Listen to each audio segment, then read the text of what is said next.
Stock market లో invest చేసి మీ డబ్బులు డబుల్ చేసుకోవాలనుకుంటున్నారా? విజయవాడలో జరిగే సుందరరామిరెడ్డి గారి లైవ్ సెమినార్ కి అటెండ్ అవ్వండి.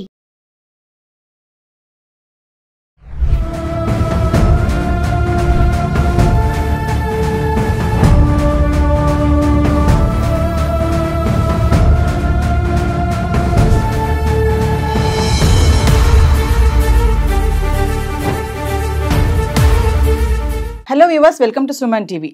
మరి విద్యా బుద్ధులు నేర్పించాల్సిన గురువులే కీచకులుగా మారుతున్నారు. ఒకటి కాదు, రెండు కాదు, ఎప్పటికప్పుడు మనం ఇన్సిడెంట్స్ చూస్తూనే ఉన్నాము.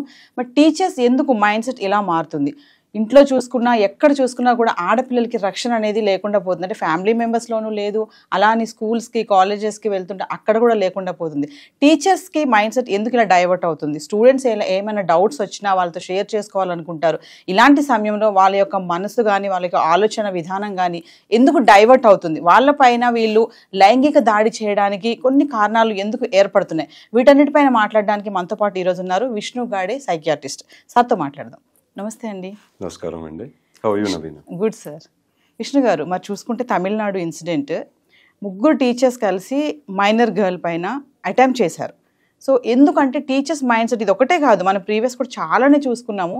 టీచర్ స్టూడెంట్ పైన ఇలాంటి లైంగిక దాడి చేయడం అనేది అసలు మైండ్ సెట్ అనేది ఎందుకు చేంజ్ అవుతుంది? సో ఆ పాప కూడా ఇప్పుడు ప్రెగ్నెంట్, 1 month నుంచి స్కూల్కి రావట్లేదు అని పేరెంట్స్ని అడిగినప్పుడు పేరెంట్స్ చెప్పింది ఏంటంటే, మా అమ్మాయి ఇలా ప్రెగ్నెంట్ అయిందండి, అబార్షన్ కోసం తీసుకెళ్తున్నామని చెప్పారు.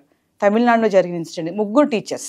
సో వై, ఎందుకు ఈ కాజెస్ అంతా ఎందుకు జరుగుతుంది అంటే వాళ్ళ మైండ్ సెట్ గురించి ఒకసారి అండి. ఫస్ట్ నవీన గారు, వాట్ హ్యాపెండ్ చాలా సాడ్ ఈవెంట్, ఇది జరగకూడదు. కానీ మీరు కూడా తెలుసు, చాలా వింటున్నాం మనం న్యూస్ అండ్ మీడియాలో ఇలా జరుగుతున్నాయి. And yes, school girls and minor గర్ల్స్కి టార్గెట్ చేస్తున్నారు చాలామంది. సో మనం ఎలా చూస్తామంటే, first of all we call them as offenders. It can be child offenders or sexual molesters, all names. So the point ఏంటంటే, ఇప్పుడు వాళ్ళ మైండ్ సెట్, మీరు అడిగిన గుడ్ క్వశ్చన్ ఏంటంటే, అండి చాలామంది కొన్ని యాక్ట్స్ ఇంపల్సివిటీలో చేయొచ్చు, చాలామంది ప్లాన్డ్గా చేయొచ్చు, or they might have this craving, ఒక ఫ్యాంటసీ, సెక్షువల్ ఫ్యాంటసీస్. అది చైల్డ్ మీద కూడా ఉండొచ్చు, or any other opposite sex person మీద కూడా ఉండొచ్చు. అండ్ వెన్ ఇట్ హ్యాపెన్స్, వాళ్ళకు ఒక థ్రిల్ వస్తుంది, ఒక అడ్రినల్ రష్. ఇది చేస్తే ఎలా ఉంటుంది? స్టార్టింగ్లో వాళ్ళకి భయం ఉంటుంది, అండ్ దెన్ వాళ్ళు చేసినాక మేబీ ఎస్కేప్ అయిపోతుంది ఫస్ట్ టైం, సెకండ్ టైం అదొక థ్రిల్ లాగా అయిపోతుంది. It might be even and addiction అని చెప్పొచ్చు. అండ్ ఆ హై, ఆ కిక్కి ఎంజాయ్ చేయడానికి the keep repeating it. So దాన్ని మనం రిపీట్ ఒఫెండర్స్ అంటాము. సో చూస్తుంటే సైకలాజికల్గా ఫస్ట్ ఆఫ్ ఆల్ మనం వాళ్ళ పర్సనాలిటీలు చూడాలి.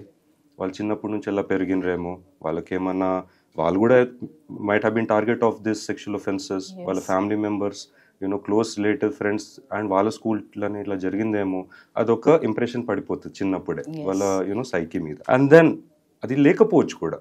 అండ్ లేనప్పుడు we have to see some other traits which are personality disorders అండి. సైకోపాథిక్ ట్రేట్స్ అంటాం, సోషియోపాథిక్ ట్రేట్స్. ఇంకొక సైకోపెథాలజీలో బైపోలార్ డిసార్డర్, దాంట్లో వీ హ్యావ్ హైపోమేనియా, మేనియా. దాంట్లో ఈ hyper sexual feelings and emotions చాలా పెరిగిపోతుంది. వాళ్ళకి అర్జ్ ఎంత ఉంటుందంటే they cannot control. And then ఇప్పుడు ఈ ఇన్సిడెంట్ తీసుకోండి, చాలా మంది ఒఫెండర్స్ సింగిల్గా చేస్తారు because it is more safe. వాళ్ళకి తెలియదు, అండ్ ఎవరికి తెలియనప్పుడు వాళ్ళ సీక్రెట్ ఈజ్ ఆల్వేస్ సేఫ్. కానీ గ్రూప్లో ఉన్నప్పుడు మనం ఏమంటామంటే మాబ్ మెంటాలిటీ. ఇంకా వాళ్ళ కాన్ఫిడెన్స్, ధైర్యం కూడా పెరుగుతుంది. ఇంకా ఈ గ్రూప్ ఒక లీడర్ ఉంటాడు, హూ విల్ ప్లాన్. ఎంత స్టార్టింగ్ నుంచి ఎండింగ్ ఒక యాక్ట్ ప్లాన్ చేస్తాడు. ఎస్కేప్ కూడా ఎలా చేయొచ్చు అని వాళ్ళందరికీ ట్రైన్ చేస్తాడు.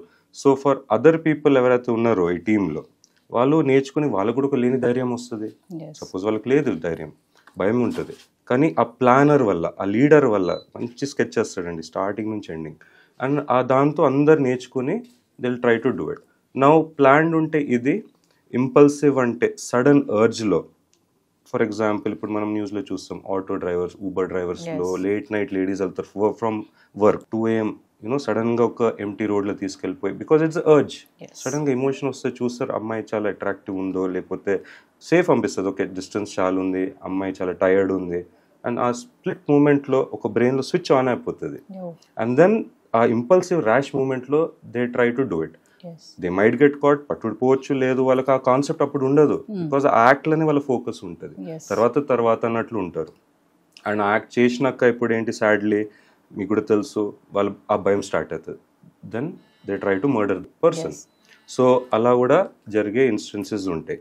అప్పుడు ఈ ఇన్స్టెన్స్లో చూస్తే మేబీ వాళ్ళు ఏమనుకున్నారు, అమ్మాయి చిన్నది భయపడి చెప్పదు ఎవరికి, లేదా బెదిరించింటారు వాళ్ళు, మనకు తెలియదు. చాలా మంది వీడియో రికార్డింగ్స్ తీసుకుంటారు, యాక్ట్ది ఫొటోస్ తీసుకుంటారు, బ్లాక్మెయిల్ చేస్తారు. మీ అమ్మ నాన్నకు చెప్తాము, మీ ఊర్లో అందరు తెలిసిపోతుంది, నీ లైఫ్ డిస్ట్రాయ్ నాశనం అయిపోతుంది అని చెప్తారు. అండ్ ఆ టెన్షన్ పాపం అమ్మాయి ఇప్పుడు మన స్టోరీలో Tamil Nadu 13 year old. And I think I don't know పాపం వాళ్ళ ఫ్యామిలీ కూడా మేబీ ఫ్రమ్ మిడిల్ క్లాస్ లో middle class uneducated family or not. So ఆ భయంతో వాళ్ళు కూడా చెప్పరు. అండ్ దెన్ ఆ అడ్వాంటేజ్ తీసుకుంటారు. And then it's is my opinion, వాళ్ళు వదిలేసి ఉంటారు ఇట్లా బెదిరించి. సో ఇంకా ఇన్వెస్టిగేషన్ తెలిస్తే పోలీస్ డిపార్ట్మెంట్ నుంచి మనకి డీటెయిల్స్ ఎక్కువ తెలిస్తే బయటికి, కానీ నార్మల్గా సినారియోలు ఎలా చేస్తారు, when the victim is left there is always a blackmail angle అండి. అది స్టూడెంట్ కూడా ఇప్పుడు అండర్ ట్రీట్మెంట్లో ఉందంట, అంటే సైకలాజికల్గా మీరు చెప్తున్నట్టుగానే ఇప్పుడు పాపకు కూడా కౌన్సిలింగ్ కానీ ఇవన్నీ ఇవ్వాల్సిన అవసరం ఉంటుందంటారా? మరి మెంటల్ తను ఎలా డిస్టర్బ్ అయి ఉంటుంది? 100% అండి. ఇప్పుడు child psychiatry or psychiatry adult అయినా ఎవరైనా అఫెక్ట్ అవుతారు. ఇదే ఇన్సిడెంట్స్ రేప్ కన్ మొలెస్టేషన్ ఒక అడల్ట్ ఫీమేల్కైనా it is more painful to any female. It is a very bad act. కానీ చైల్డ్ కాబట్టి ఇంకా చాలా కాన్సిక్వెన్సెస్ ఉంటాయి. ఎలా అంటే లైఫ్ లాంగ్. ఆమె పెద్దగైనాక ఎలా ఉంటుంది? సో సింపుల్ ఎగ్జాంపుల్ చెప్పాలంటే స్టార్ట్స్ విత్ వాళ్ళకి భయం, యాంగ్జైటీ, సోషల్ ఫియర్. అందుకే ఈ ఇన్స్టెన్స్ లో అమ్మాయి స్కూల్ వెళ్ళడం బంద్ చేసింది అనుకుంటా 1 month. తర్వాత పేరెంట్స్ కి డౌట్ వస్తుంది 1-2 months సరే అని వదిలేసింటారు, అమ్మాయి బాగాలేదు లేదా ఏదో స్ట్రెస్ ఉందని వదిలేస్తారు. తర్వాత నిజంగా డౌట్ వచ్చి అడిగితే క్వశ్చనింగ్ లో చెప్పింటది అమ్మాయి. ఇప్పుడు మదర్ ఫాదర్ కూడా భయపడి చెప్పలేదేమో. Now there can be 2 angles to this. Teachers involve ఉన్నారా? Is there any higher power involved? Management కానీ, we don't know. Is there any political angle or XYZ? These are all hypothesis. So ఆ భయంతో కూడా parents చెప్పలేదేమో. కానీ beautiful ఏమైందంటే principal madam, the headmistress, she went forth, ఆ action self గా తీసుకుంది. 1 month నుంచి రావట్లేదని అబ్జర్వ్ చేసి అడిగారు. సో ఆ ధైర్యం ఇచ్చిండ్రు ఫ్యామిలీకి అండ్ గర్ల్ కి. ధైర్యంతో ఇన్ఫర్మేషన్ బయటపడ్డది. దెన్ ద ప్రొసీజర్ ఫాలో అయింది, లీగల్ అండ్ పోలీస్ అదంతా. కానీ ఇప్పుడు ఆ యాంగ్జైటీ వల్ల అమ్మాయి చెప్పలే. నో ఇప్పుడు అందరికీ తెలిసిపోయింది, ఇంటి చుట్టుపక్కల లేకపోతే స్కూల్లో కానీ. ఎస్, అది వెరీ సాడ్. ఇప్పుడు అమ్మాయి chances for going in to depression చాలా ఉంటాయి. బాధ కలగడం, లేకపోతే ఏడవడం, యూనో జనాలతో మాట్లాడకపోవడం, సెల్ఫ్ ఎస్టీమ్ పోతుంది. ఆ ప్రైడ్ ఒక మనిషిలో ఉండేది యూనో పోతుంది. తర్వాత వర్స్ట్ కేస్ సినారియోస్ చాలా మట్టిగా ఇప్పుడు ప్రైడ్ వల్ల లేకపోతే రెప్యుటేషన్ వల్ల చాలా మంది సూసైడ్కి కూడా పారుతారు. అండ్ అది ఇస్ అ డేంజర్ సిచ్యువేషన్. మనకు suicide is a very you know sad act అండి, కానీ we have to address it. అంటే సార్ ఇప్పుడు మీరు అన్నట్టుగానే ఈ ఇన్సిడెంట్ ప్రిన్సిపల్ మేడం తీసుకొని వాళ్ళ పేరెంట్స్ని అడగడము 1 month నుంచి రావట్లేదు అన్నప్పుడు అబ్జర్వేషన్లో ఉంచారు కాబట్టి తెలిసింది విషయం. కానీ మీరు అన్నట్టు కొంతమంది ఉంటారు, ఇన్నోసెంట్ పేరెంట్స్ ఉంటారు, కొంచెం ఏమంటారు రూరల్ ఏరియాస్లో కూడా ఇలాంటివి చాలా జరుగుతూనే ఉంటాయి. నాట్ ఓన్లీ రూరల్, సిటీస్లో కూడా జరుగుతున్నాయి అనుకోండి. అంటే ఆఫ్టర్ దట్ పేరెంట్స్ మరి ఇలాంటి ఇన్సిడెంట్ జరిగినప్పుడు ఆ అమ్మాయి పట్ల పేరెంట్స్ ఎలాంటి జాగ్రత్తలు తీసుకోవాలి, ఎలా కేర్ చేయాలి, మెంటల్లీ స్ట్రాంగ్గా ఆమెను చేయాలి అంటే ఎట్లా అంటారు? అండి ఇప్పుడు first we need to educate అందరికి. అది స్కూల్ కానీ టీచర్స్, ఫ్యామిలీ మెంబర్స్కి. మీకు కూడా తెలుసు ఉంటుంది good touch, bad touch. So మనకు చిన్నప్పటి నుంచే బోత్ బాయ్స్ అండ్ గర్ల్స్కి నేర్పియాలి. టీచర్స్ యూనో టచ్ చేస్తున్నారా, you know for example shoulder is fine, little more inward it's not good, మంచిది కాదు. కింద ఇట్లా లెగ్ టచ్ చేయొద్దు, ఎస్పెషల్లీ అమ్మాయి స్కర్ట్ పైన అబౌవ్ నీ లెంత్ ఎవరు టచ్ చేయొద్దు. ఇలాంటి చిన్న చిన్న సటిల్ సైన్స్ ఉండాలి. అండ్ చిన్నప్పటి నుంచే మన పిల్లలకి ధైర్యం ఇవ్వాలి. ఇలా ఏం జరిగినా ఫస్ట్ పేరెంట్స్కి చెప్పాలి, తర్వాత పేరెంట్స్ పోయి ప్రిన్సిపల్కి కంప్లైంట్ చేయొచ్చు. సో ఇలాంటి సైకో ఎడ్యుకేషన్, జనరల్ ఎడ్యుకేషన్ చేస్తే ఛాన్సెస్ ఫర్ ఎక్స్పోజర్ ఎక్కువ.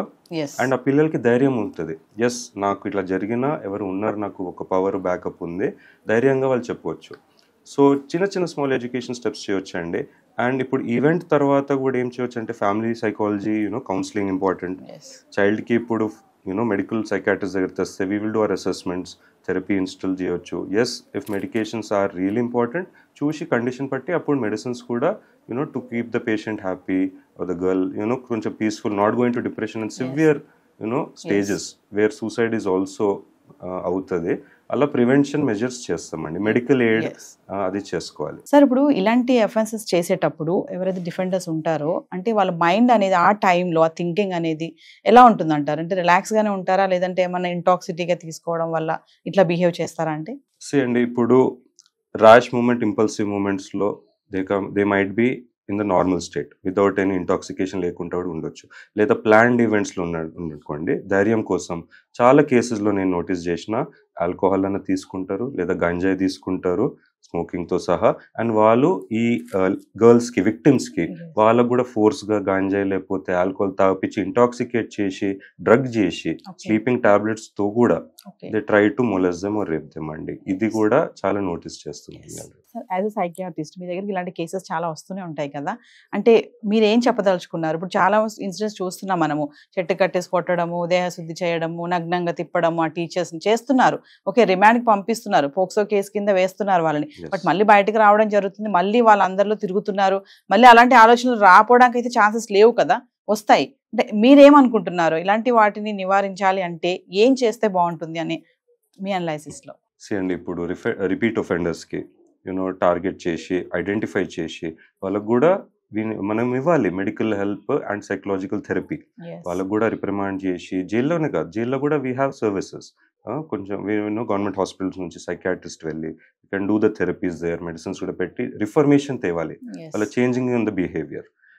సో అలా కాన్స్టెంట్ ఎఫర్ట్ పెట్టాలి అండ్ మానిటరింగ్ కూడా కావాలి. ఇప్పుడు యూఎస్లో మీరు వినింటారు, అక్కడ కూడా చాలా సీరియస్ ఇది చైల్డ్ సెక్షువల్ ఒఫెండర్స్కి దేర్ సపరేట్ డేటాబేస్ అండి, వేరే వాళ్ళకు ఒక ఐడి నంబర్ లాగా ఉంటుంది.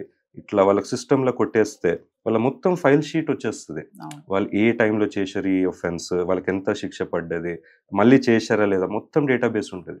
సో మేబీ మనం కూడా అట్లాంటిది ఒకటి తయారు చేస్తే వెన్ పోలీస్ దగ్గర ఉంటే ఆ డేటాబేస్, రిపీట్ ఒఫెండర్స్ వాళ్ళు రెగ్యులర్గా వచ్చి once a month twice a month police స్టేషన్లో వెళ్ళి హాజరయ్యి క్లీన్ ఉన్నారా లేదా, వాళ్ళు చేంజ్ అయ్యారా లేదా, వాళ్ళు థెరపీకి వెళ్తున్నారా లేదా, హెల్ప్ సీక్అవుట్ చేస్తున్నారా లేదా, అలా కాన్స్టెంట్ సర్వేలెన్స్ కింద ఉంటే definitely I feel there will be a change అండి.